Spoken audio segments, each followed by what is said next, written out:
Welcome to What is Going On for new thought from the edge of Om.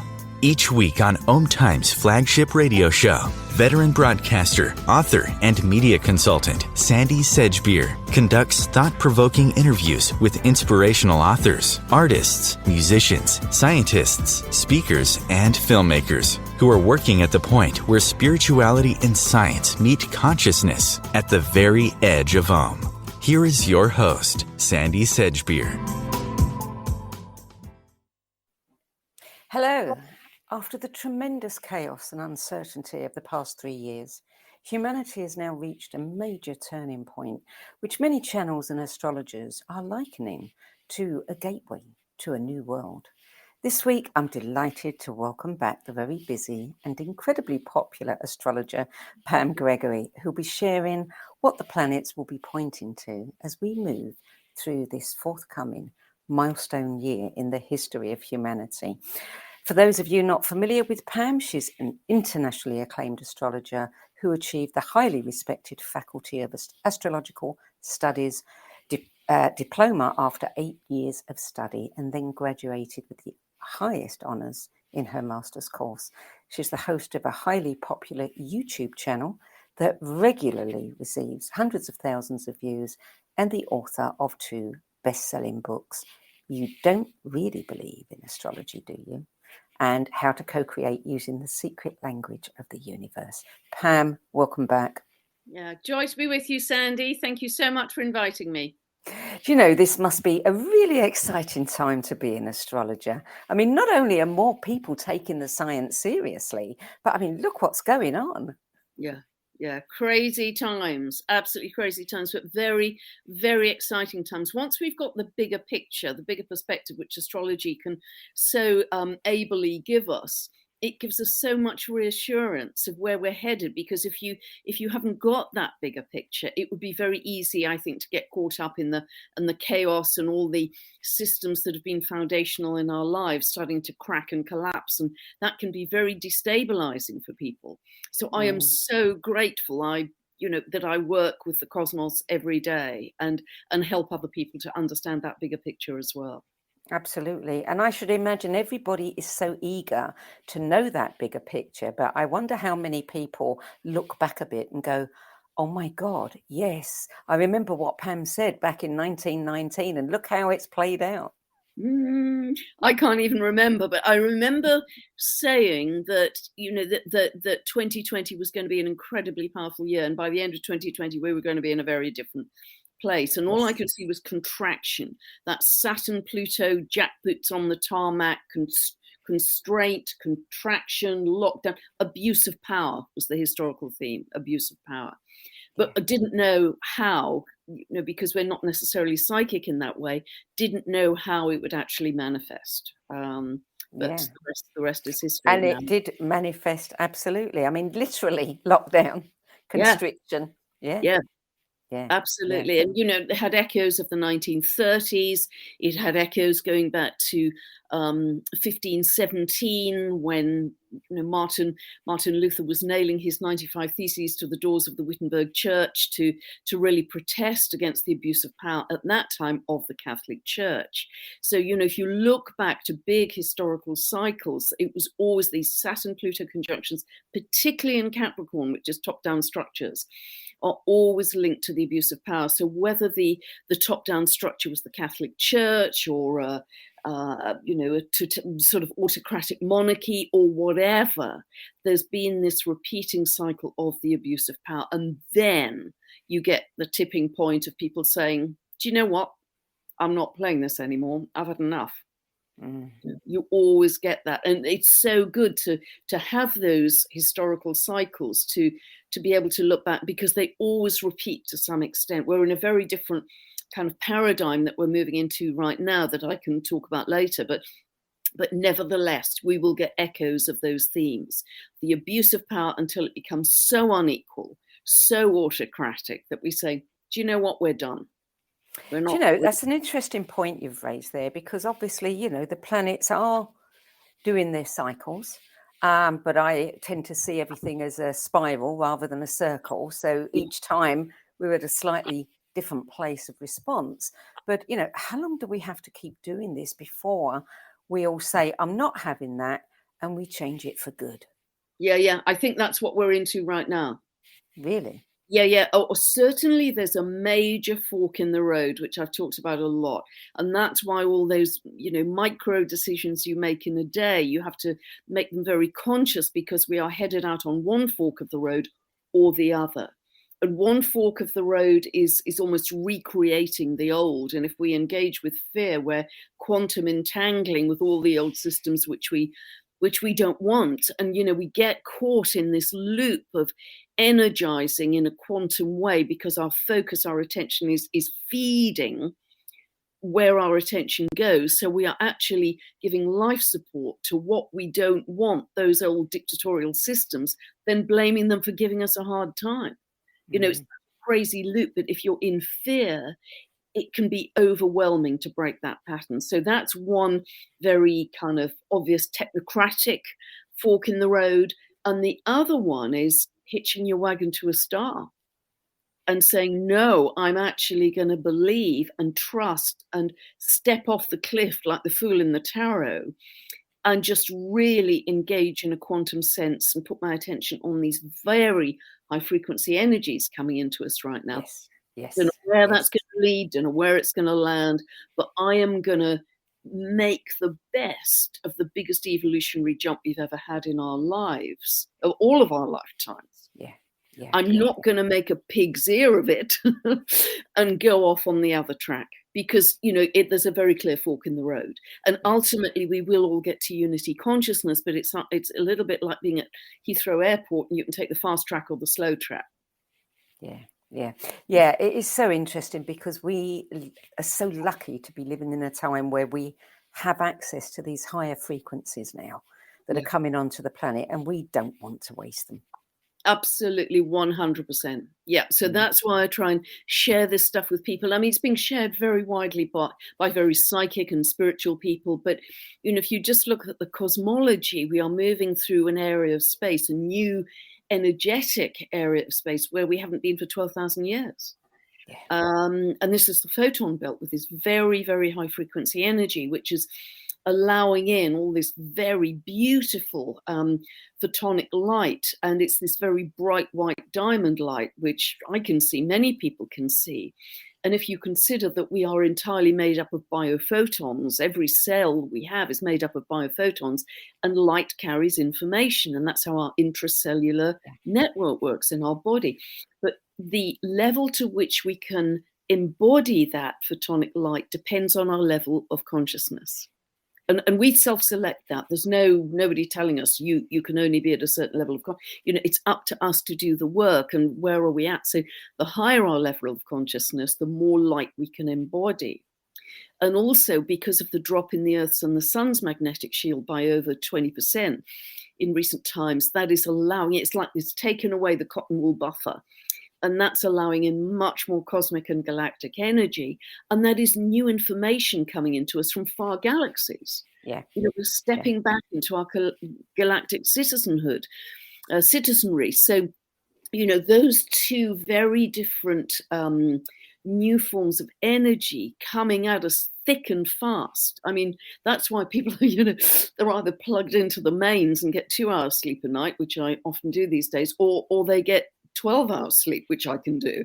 Goes on with, and aches and pains and tinnitus and dizziness, because we are having to evolve so incredibly quickly. There's been no dress rehearsal for this. And we've got to kind of hang on to and do as well as we can with those leaps and surges in new energy, because they are all helping to evolve us. Well, there's so much happening right now, and I know that at this time of year, you get really busy having to give everybody an overview of the year.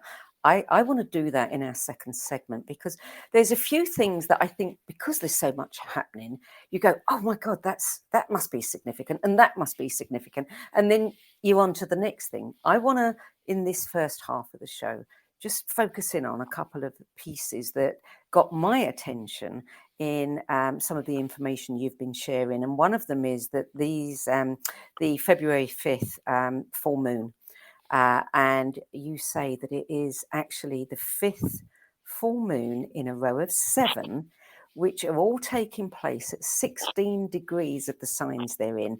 Now, that has to be significant. You know, it's like, get your attention, get your attention, get your attention completely. Yeah. So tell us, what is that all about? You know, what's so important about that 16th degree? Well, it's pretty much where Uranus is right now. Uranus has an 84-year orbit. So the 16 degrees of Taurus is where Uranus is sitting right now, and will be there for some months. And it stays in Taurus until 2026. It's a very long-term cycle.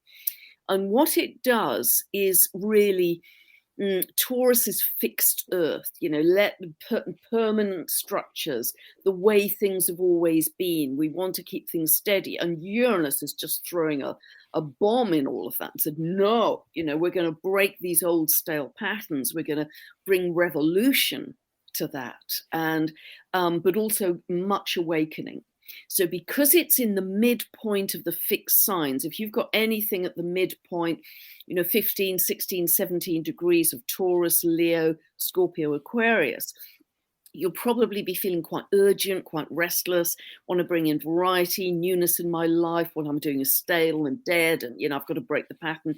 So these moons at 16 degrees will highlight Uranus and this breakthrough to the galactic, breakthrough to the future, breakthrough to freedom, human rights, massive in 2023, breakthrough via revolution to a totally new state of being.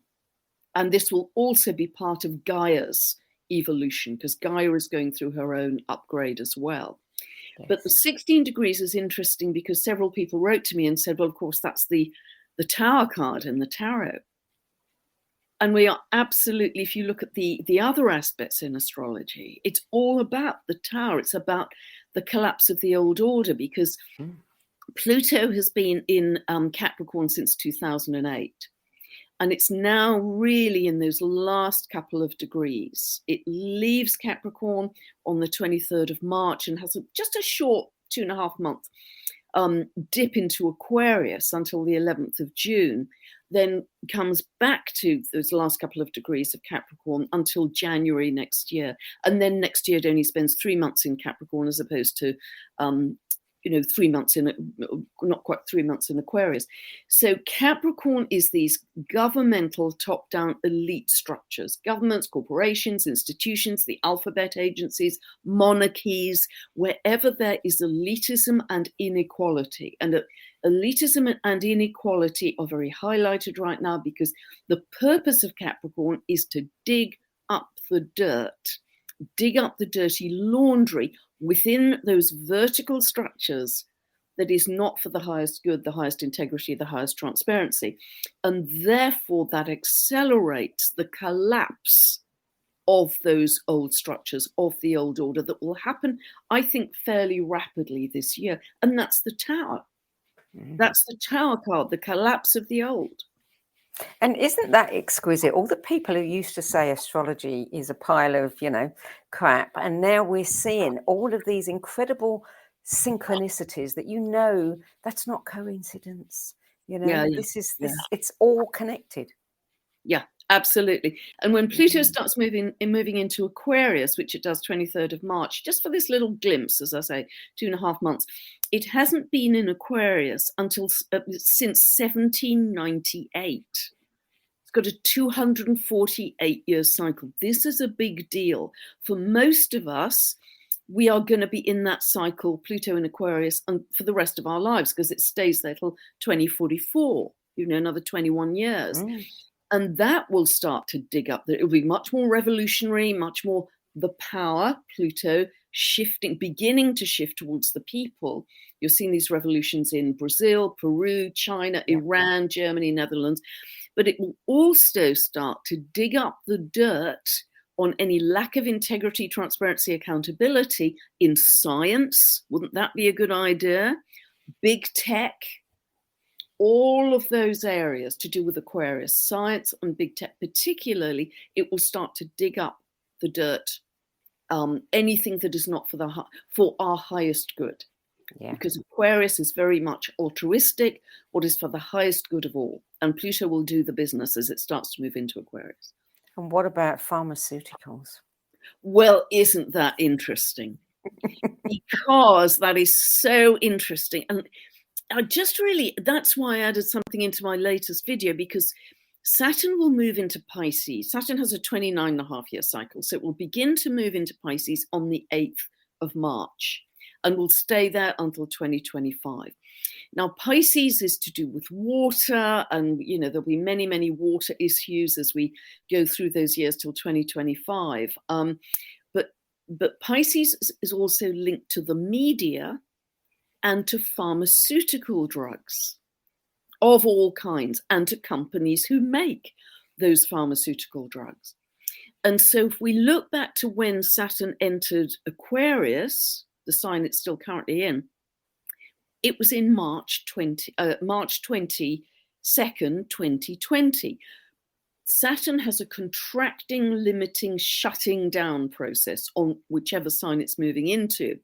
So then it entered 22nd of March 2020, and Aquarius is a sign of freedom. What did it shut down the very next day for most of the world? Freedom. Yeah. And it stayed there since, and we've had, depending on your geography, extended periods of lockdown on freedom, shutdown on freedom. Now it's going to be totally different, because Saturn will move into the sign linked to the media and pharmaceuticals. And I think that is fascinating, because it's coming down the track really fast, March the 8th. And so that could, I'm not saying it will all happen on day one as it happened back in 2020, because it's got an almost 3-year run in Pisces. But I do think it will begin the process of some kind of a shutting down on current mainstream media and pharmaceutical products, drugs, companies in some way. I think we're starting to see the beginnings of that right now. Wow. That's really interesting. Yes, and not before time. And what about Pluto? Our old friend Pluto. You're talking a lot about the 29th degree. Is it Pluto moving into Aquarius? And now what was that have to do with the 29th degree? Yeah, because 29th degree is the last degree of Capricorn before it tips into zero of Aquarius. So for people who have any planets in the last couple of degrees of the cardinal signs, those are Aries, Cancer, Libra, Capricorn, or the first couple of degrees of the fixed signs, those are Taurus, Leo, Scorpio, Aquarius, you may be feeling intensity in some area of your life, depending on the planet it's aspecting and the house area it's falling in your chart. But there's usually some power play or manipulation in your life, or control issues coming in. But the process is about ultimately your empowerment. So it's your ability, when tested by control, manipulation, power play, to say, this time I'm standing in my power and I'm breaking those patterns from childhood or whatever. I'm not going to go into victim. I'm going to stand very nicely and very peacefully, but I'm going to be standing in my power. And that's when that process of empowerment happens. And it's linked to the myth of Persephone, when Persephone was captured and taken down to Hades, taken down to hell, and it was all dark and scary. And then eventually she comes up the other side back to the light, and she's stronger and wiser and deeper, etc. The process of Pluto is linked to that. So that the process of Pluto, if it's aspecting any planets in those areas I've just described, it can take you on quite initially a bit of an uncomfortable journey.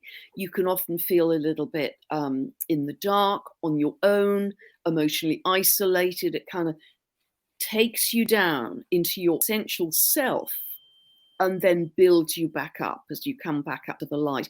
And those periods usually last a couple of years, but they are absolutely life-changing.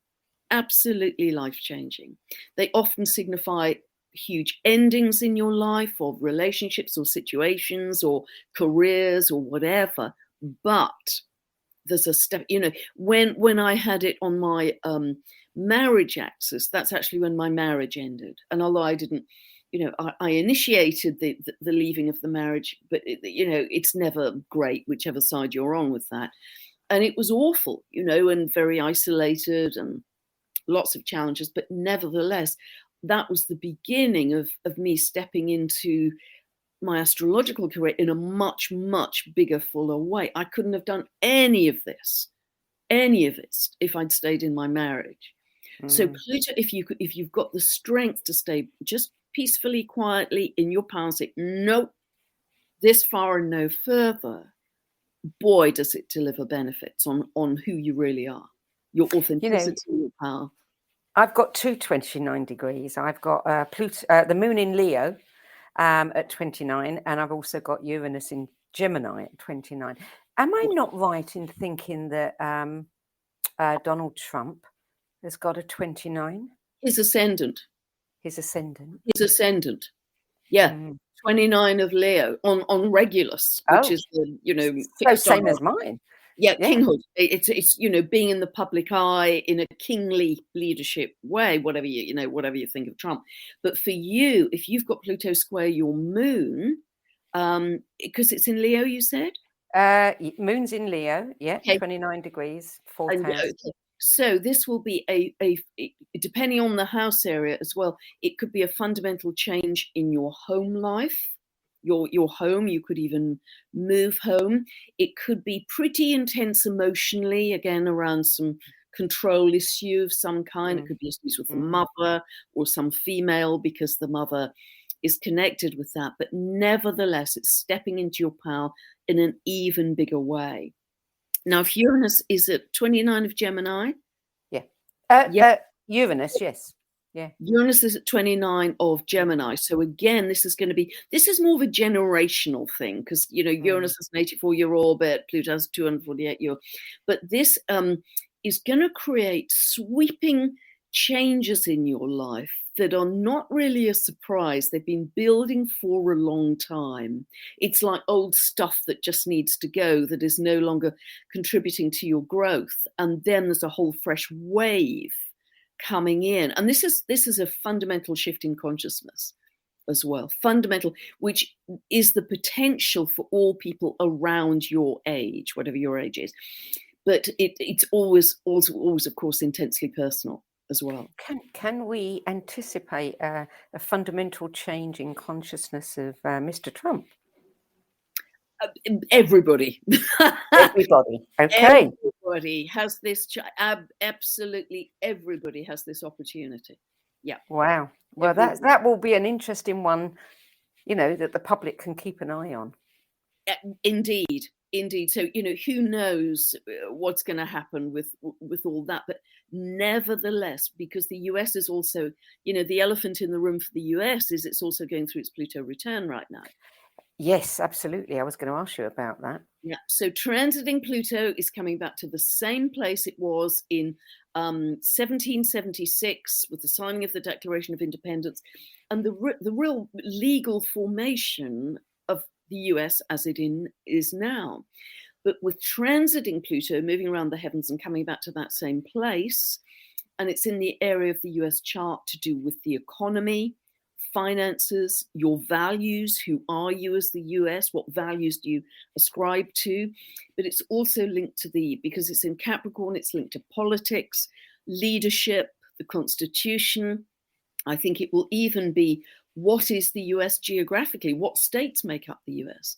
But I would bet money on a fundamental change of leadership in the US and a fundamental change in some way of the Constitution and the whole political arena, because that's, again, Capricorn, part of the old order. So Capricorn in these last couple of degrees, Pluto in these last couple of degrees of Capricorn is really going to dig up any remaining dirty laundry. But at the same time, the top-down structures will be desperately, with the last gasp and grasp on power and control, trying to exert more power with, another big scary event, another really big scary event. Some people apparently are saying that people are having heart attacks because of the swamp gas from Venus. I mean, it's just, so it's going to get louder, but kind of crazier in order that more people awaken. Yeah. Now, you did actually say in 21, when we last spoke, something like that, you talked about the Pluto return and the constitutional changes in the US. And you talked about, you actually said about changes in laws around some of our essential freedoms and rights. And of course, on June 24th in 2022, Roe versus Wade was overturned. Yeah. I mean, right there, that's a really big one, Yeah. in our essential freedoms and rights. So, yeah, I mean, it is so interesting to look back, and really, I think over and over again, we're seeing the evidence of the power of astrology. Yeah. Yeah. Yeah, 100%. But I mean, the good news is that as Pluto shifts into Aquarius, again, if I look back historically, there has always been a shift, even a legal shift, actually, to the common people. And it won't happen day one, month one, year one. Remember, it's a 21-year transit that we're looking at. But, if we look at previous times that Pluto was in Aquarius, I mean, we had Edward I in 1293 establishing English common law when Pluto was in Aquarius. That was the very first time ordinary common people had any legal rights. Yeah. And then if we look at another time when Pluto was in Aquarius in 1789, you had the US Bill of Rights, which gave additional legal rights to ordinary people, the equality before the law, and all of that has been kicked around a lot of late. But also we had that massive happening the same year of the French Revolution, when the common people who were starving, who couldn't afford to buy bread, were under the diktat of this, obese, rich monarchy, and they stormed the Bastille and they took down the monarchy. That was the end of the monarchy. And the king was executed, and even just 1 month later, the Assemblée Nationale published something called the Declaration of Man, which was the very first time that ordinary people had been given equality before the law and, all kinds of legal rights they'd never had before. And that became the foundation document for democracy in Europe. And that was under Pluto and Aquarius. So we are re-entering this cycle. And yet we've got, a fair ways to go. It's not going to happen next week, next month. But the beginning of it is happening now with these revolutions across the world. It's a revolutionary energy to take back our power. And it's going to result in a much more equitable society, financially, socially, not equal, but more equitable, because that's always how it's worked in the past with tax changes, taking away from the rich and giving more to the poor. So that's okay. We're going to take a short break now. And when we come back, we'll talk about some of the bigger picture and some of the things that are already unfolding on the world stage and how they may change or not in the coming year. We'll be back in a few moments. Stay tuned. OMTimes TV. Imagine becoming a super influencer. Reinvent yourself, invest in your brand, and then manifest your success with a robust spheric approach. OMTimes Media and Broadcasting offers a unique and multifaceted way to become the spiritual and conscious influencer you deserve to be by putting your message across our powerful platform with its proven record of integrity and excellence. Through our produced shows, OMTimes offers the opportunity to become a social media TV personality, a radio show host, an OMTimes magazine columnist, and a syndicated podcaster, all in one shot. By live streaming your show on OMTimes TV and broadcasting it across the extensive OMTimes radio and TV networks, you become more than a host. You become an ambassador and a force for positive change. OMTimes. Open yourself to the possibilities.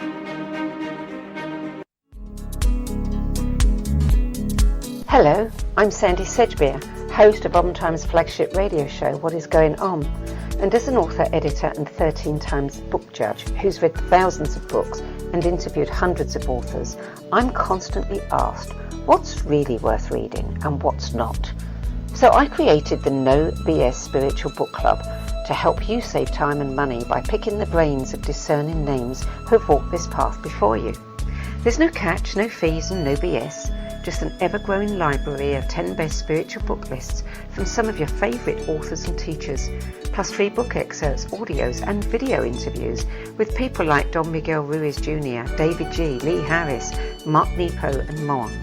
From well-known classics to hidden gems you've never heard of, it's the only no BS guide to the best spiritual books to enlighten your journey of self-discovery.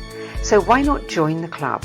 Get inspired and save money at the nobsspiritualbookclub.com. There are 16 million children struggling with hunger in America.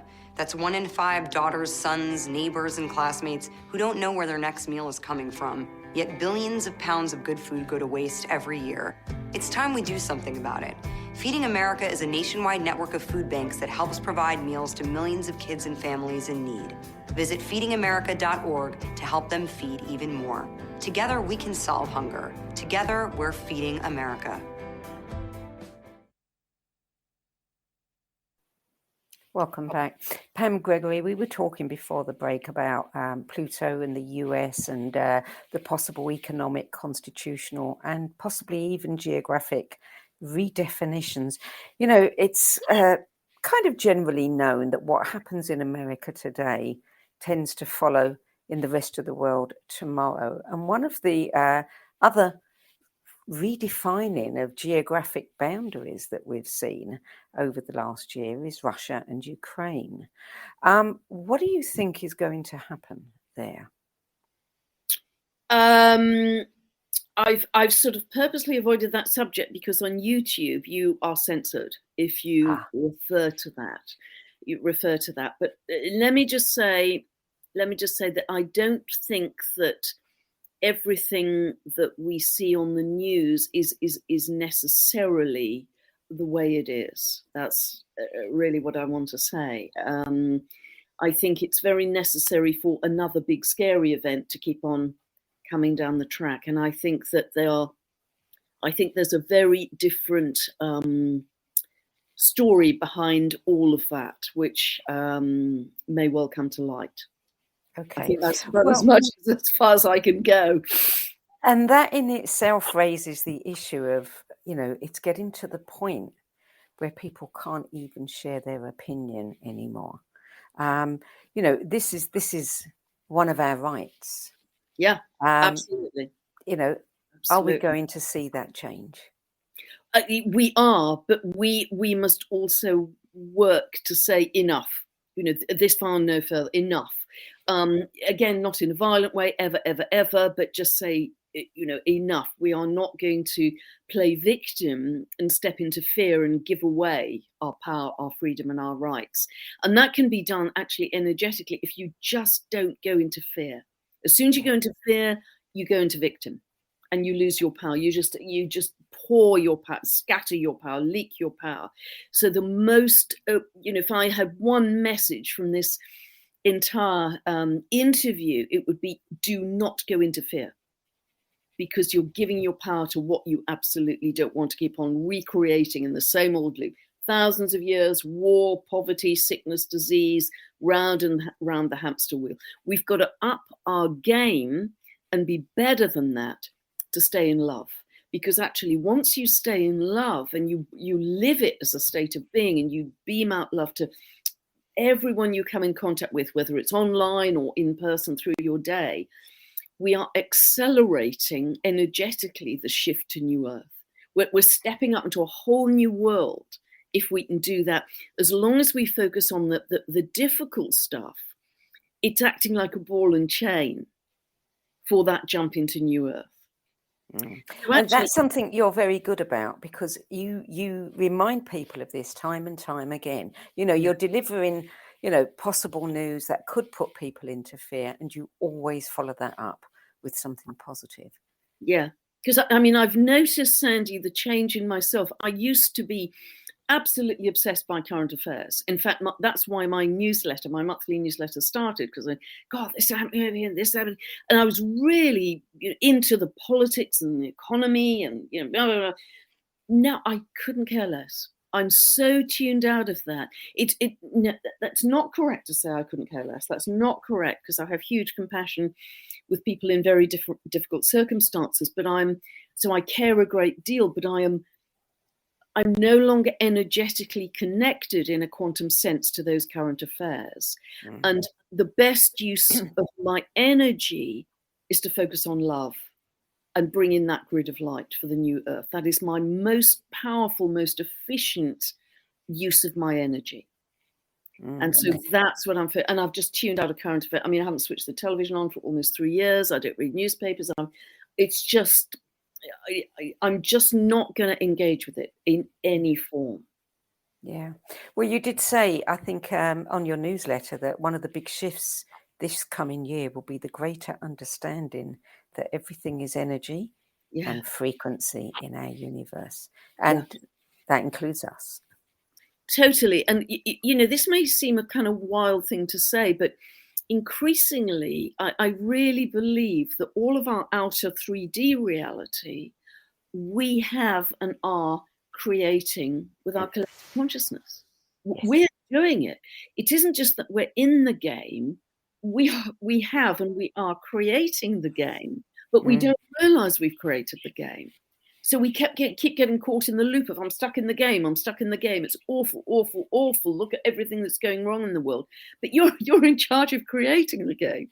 So if more of us could get to that higher perspective of recognizing, guys, if we all come together in love, this shifts really fast.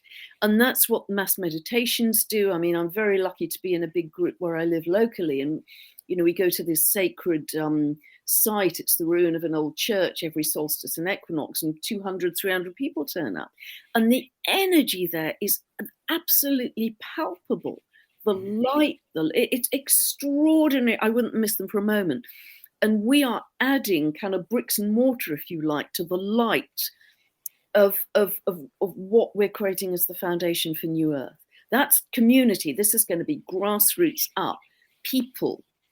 It's not going to be, we are absolutely done to death with top down. We are done to death. Yeah. But if we could kind of really start to grasp that we are not only in the game, but creating it, I mean, what a step change that would be. Yeah. Because you then say, I don't want this game of fear anymore, and death and poverty and misery and war. I want to have a game of love from now on, and sharing and compassion and peace and joy and laughter and hugging and abundance for all.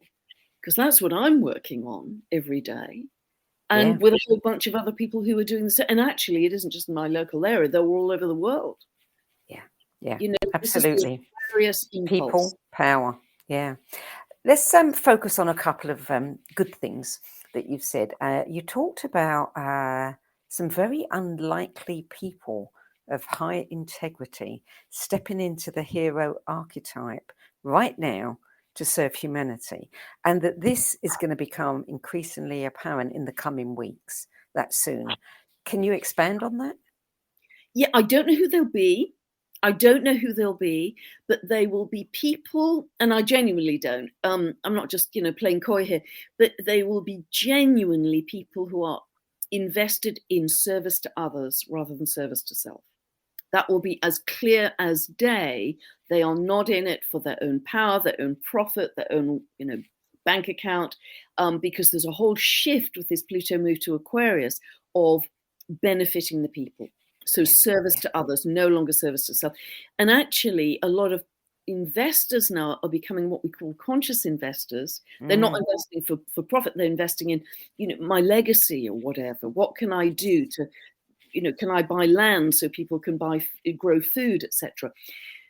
I also think they will be younger because Aquarius is linked to youth. They will be innovators. They will be pioneers. I mean, it's kind of people that I wrote about this, writing about this in my newsletter, that there's a young chap, he's only 18 now, and he says he's been an inventor since birth, and his name is Boyan Slat, S-L-A-T. And I think he won could have even been a Nobel Prize or something when he was 16. And he's invented an incredibly simple way to clear up 90% of the floating plastic pollution in the world's oceans. Yes. And it's essentially a massive big scoopy thing, but he's found a way to do it. And he is the kind of Aquarian leader that will step forward. So it's going to be youth, it's going to be innovators, it's going to be progressives, It's going to be genius people who step into that role. As I say, they're going to be quite young, and teams of people are going to congregate around them and say, hey, I can add to that idea, or I can help with that idea, or I can help to implement it. So I think they may not even be very well known at this time. But these will be the people who truly are the heroes for humanity. And they're going to be in all kinds of different areas. It could be economic, financial, ecological, spiritual, who are people who are already perhaps doing something for truth and doing something for humanity. But they're going to achieve a much higher profile once the old systems more fully collapse, because they're going to be left standing in the rubble, shining lights, in the demolition site. So who do we go to now to rebuild, the new earth? And those people will be shining in their integrity. Integrity, massive, massive, massive word this year. You've got to stand in your integrity in every moment. And if you do that, your potential for leadership, not that you'll want it. These are people who don't necessarily want leadership. They just want to help people. Yeah, and it's interesting again, how exquisite astrology is, because here we are with Aquarius, which of course, also rules the airwaves and the internet, technology. And with the technology we have, then all of these young heroes that are going to rise up, we're going to know about them instantly. Yeah. Because of technology. Totally. And, hasn't the internet served us brilliantly all through lockdown? I mean, it's allowed us to find our tribes, our soul tribes, initially online, and that may continue, or, then to link with them physically. But I think there could even be separate internets that start to form, and the little groups, the families of frequency that have this kind of an internet, because it's their particular frequency. So I think we could even start to see, again, not this week, not this month, not this year possibly, but as we move through the next few years, a splitting of internets into different soul tribes. Interesting.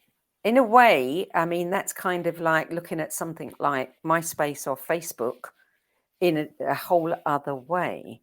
Yeah. And I remember speaking to Professor William Tiller some years ago, the late William Tiller, who was one of the physicists in What the Bleep. And he said that as far as he was concerned, things like Facebook, and the way the internet was connecting was just getting us ready to understand that we can actually communicate telepathically, that 100%. We will not need those platforms.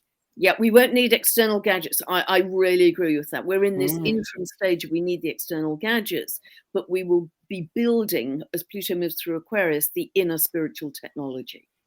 And we'll become much more psychically sensitive, much more intuitive, much more stronger healing powers. We'll walk into a forest. We'll be able to hear it breathe and communicate to all the animals, plants, shrubs, mosses, snails, birds. Everything will be in a much greater state of oneness, like the Lemurian people were, with all of nature. And that will be absolutely exquisite to because that was probably our most perfect civilization. And we are really, because those frequencies are on the earth now, we are re-entering that age potentially. But we've got to be at a frequency match to enter it, if you like, or experience it. But absolutely. But in the meantime, we've got these external gadgets and also many incredible healing technologies coming on. Which again will become internalized as the years go by. We won't need the external gadgets, but phenomenal stuff is out there. Almost a new gadget every week is happening. Yeah, it's amazing. And look at health, I mean, just in the last few months, I've been made aware of two particular things where they can now use technology to look at your DNA to personalize your health advice. They can absolutely see, what you've got a propensity for, what you should be eating, what you shouldn't be eating, and personalized medicine. I mean, that has to be the way forward. Yeah, I agree completely. I agree totally. And we are going to get very smart at how we can naturally change that. Yeah. Again, through meditation or the external healing gadgets or whatever, there's going to be a way that without resorting to sort of surgery and drugs, we can heal ourselves and evolve. Yeah. And that's going to be phenomenally exciting. Yes, indeed. So in our last 8 minutes or so, what do you think the most important thing that you want to share with people other than keep your frequency high? Yeah, keep your frequency high. Do not go into fear. Find joy in every moment, because at the 3D level, it will be tough. It will be chaotic. It will be collapsing this year.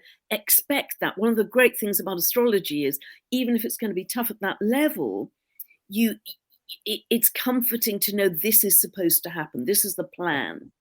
And the more, the analogy I've often used is, we've all had the experience of taking off in a plane in a windy day, and at lower levels, there can be a lot of turbulence. And you think, I'm going to fall out of the sky, and it all, being buffeted by external circumstances. But once you break the cloud level, you get a smooth ride. And therefore, I think that works as an analogy for our frequency. The higher our frequency, and it doesn't have to be excitable, it can be peace. It can be just being totally at peace. But the more we can keep in that state of love, joy, gratitude, appreciation, peace, laughter, happiness, the more bubble wrapped we are going to be from the excesses of the 3D collapse. It kind of can't find you energetically. Yes, you're not exactly. you're not a frequency match to the collapse. Only if you give it attention, you watch the nightly news, you go into fear, then you're magnetized to that frequency. So don't do it. We can choose our thoughts. We can choose that every single day. My frequency jumped when I stopped watching the news. Jumped. Yeah. I became so much happier.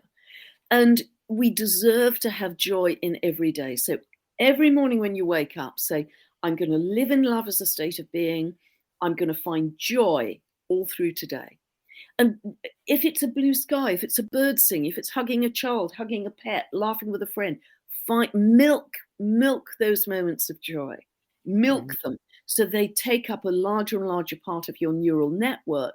And then your default frequency actually goes up to a much higher level, because your default frequency is now in joy as opposed to fear. And that's a hell of a jump. And then everything in your external reality starts to change. It will only change if you shift on the inside. You can't force the chess pieces on the board. You have to make the inner shift to get a change in your reality. Because all it is a mirror. That's all it is, just reflecting back your frequency to you. That's all it is. And the more we can stay in those positive emotions, the more we are creating, with that wonderful interview I did with Professor Robert Temple talking about plasma, the more we are creating beautiful, coherent geometry in the plasma, which bounces back to us as beautiful experiences. But if we're in fear, we get this kind of distorted, ugly, incoherent geometry in the plasma, bouncing back to us as yet another big, scary appearance, reality. So, there are a couple of people I know who always say, and I don't know them well enough to have a proper conversation, but they say things like, oh, it always happens to me. You won't believe what's happened this week, can you, after what happened last month, can you believe? And I think, yeah, it's your frequency. So I kind of sow seeds, but if I knew them better, I'd say, look, it's all coming from you. Everything in our reality comes from us. And that sense of responsibility is the only way we get to be happy. Being responsible for our own lives. Responsibility, that's a big word. Absolutely. Yeah. What are you, of all of the aspects that are coming in, the transits, etc., what are you most curious to see unfold, or most excited, about? What are you anticipating the most? Yeah. I think what I'm anticipating, I think there'll be a big shift in consciousness round about the March equinox, 20th, 21st of March. So if you can be with a group of like-minded friends, do some meditation, be in nature, listen to sacred music, whatever, I think there's going to be quite a jump in consciousness then to a higher level. And also I think the solar eclipse that we're going to have on the 20th of April, I think that's going to be very powerful to jump our consciousness again. So we're going to have a series of big upshifts, if you like, in consciousness. And I am just so excited to see how they start to manifest in the world. And the more you can link to communities of like-minded people, you don't have to necessarily live with these people, but you're linked to them, you're in a group, the more you will see the green shoots of New Earth start to manifest. And they will come quicker and quicker this year. So it's like we're changing feet. You know, the obvious reality has been 3D, that's been so dominating in our lives for thousands of lifetimes. But now we are starting to shift feet. So it's like this, all of the life force and energy is going towards New Earth. That's where it's going. And yes, it's smaller than, you know, the very obvious 3D, but that's where the power is for the future. That's where the energy is. You know, I love that phrase is coming back again, the New Earth. I mean, I think it was Eckhart Tolle and Oprah did something about the New Earth many years ago. But before they did that, you know, I published a magazine called Children of the New Earth, which was about the consciousness of the children that were, you know, call them millennials now. But this New Earth, I mean, it is becoming very tangible. I know that you know people who are doing some amazing stuff. I certainly know people who are, you know, ushering in this change. Tell us about the codes that you were talking about in your newsletter that interested you. You said you'd come across a beautiful website where the photography was just quite compelling, and it was the codes.earth. It was, yes. I'll have to look back to my newsletter, but that was, there are a couple who are doing amazing work with linking people across the world to help the world's environment and ecology. With, you know, it could be planting trees, it could be sorting out pollution in rivers and streams. Beautiful work. It just shouts the Lemurian energy. It absolutely shouts it. So I'll try and dig back and find that. But the photography also of something that caught my attention recently is from Veda Austin, who is like another development of Masaru Emoto, doing beautiful work in capturing when water starts to change into ice, but there's an interim stage where the crystals are forming in layers. And if it's beautiful, if it's pure natural spring water, she gets ferns and leaves appearing in the crystals. But she's now starting to see water, which it is because it's a form of plasma, as living, intelligent consciousness. Yes. And she's having almost conversations with the water. And why not? And this is a huge area, I think, that the water is living consciousness, because it's divine intelligence, which we're taking. And if we can bless it with love, it takes on a different geometry as we drink it. And what's that doing to all of our cells? Yeah. And we're just in the flow of water because we drink it in and then we urinate it out. But the more we can help the structure of the water to be beautiful, you know, that's going to be a big part of reversing our age. There's so much around water, which I think we are on the brink of discovering. Yeah, you know, I tell this story every chance I get. Back in this, something like the 80s or the 90s, I watched a TV series in England. It was one of the BBC's Panorama or one of those kinds of series, very well researched. And it was called The Heretics. And they were looking at people like Linus Pauling, who discovered vitamin C, and people who had been pilloried for their ideas. And they did a whole program on Jacques Benveniste, who was a French scientist who, you know, got thrown out of the lycée because he was intrigued to find that water had memory. Yeah. You know, and when I watched that program, immediately it became obvious to me that is how homeopathy works. Yeah, absolutely. You know, so what else can we learn from water? Yeah, I think we're going to learn a ton from water, particularly Saturn moving into Pisces. I think the next 3 years are going to be extraordinary in terms of our discoveries of what water actually is in a much bigger way than we ever had before. Yeah. Unfortunately, we're going to have to leave it there, Pam. It's always so great to talk with you. So much to talk about, but thank you so much for joining us today. Yeah, real joy, real pleasure. I love how the conversations flow. Fantastic, Sandie. Be well, be good, have a wonderful watershed year. Yeah. Okay, you can watch Pam Gregory's frequent astrological comments on world events and how they reflect the astrology of the moment on her popular YouTube channel at Pam Gregory Astrology. And you'll find several teaching videos as well where that she references where you can begin your own astrological journey. Believe me, it's well worth studying. At her websites, pamgregory.com and thenextstep.com, where she also publishes her monthly newsletters. And check out her best-selling books, How to Co-Create Using the Secret Language of the Universe. And you don't really believe in astrology, do you? pamgregory.com, thenextstep.uk.com. That's it for this week. I'll be back at the same time next week with another edition of What is Going On.